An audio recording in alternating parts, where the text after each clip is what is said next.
Bonjour les filles, donc moi aujourd'hui je vais vous faire une courte présentation sur la gestion de la classe lors de la causerie du matin. Pour commencer, je vais vous parler de la gestion des élèves.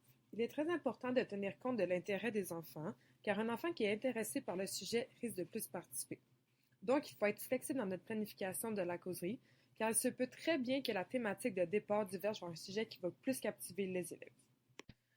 Ensuite, il est très important de trouver des bonnes façons de gérer les comportements des enfants. Par exemple, si un matin, il y a un enfant qui est complètement désintéressé par la thématique que vous avez choisie pour la causerie et qui décide de placoter, déranger les élèves autour de lui, il faut être capable d'être calme et de demander à l'enfant, par exemple, de quoi il parle ou s'il souhaite nous partager quelque chose. Idéalement, l'enseignante doit établir des règles de fonctionnement à l'aide de pictogrammes en début d'année et elle doit essayer de les faire respecter lors des rassemblements. Pour ce qui est de la gestion de l'espace, il est important qu'on s'assoie tous en cercle et au même niveau que les enfants.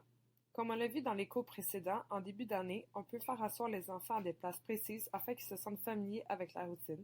Mais si notre intention est de développer la C2, on peut faire asseoir les enfants à la place de leur choix. Il est préférable de former des petits groupes de 2 ou 3 après avoir initié les enfants au sujet de discussion afin de favoriser les interactions.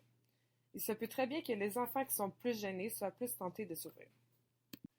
Finalement, l'enseignante introduit toujours le sujet de discussion clairement et s'adresse aux enfants en disant vous au lieu de tu lors des rassemblements. Il faut être attentif aux discussions des enfants afin de s'assurer que les échanges sont riches.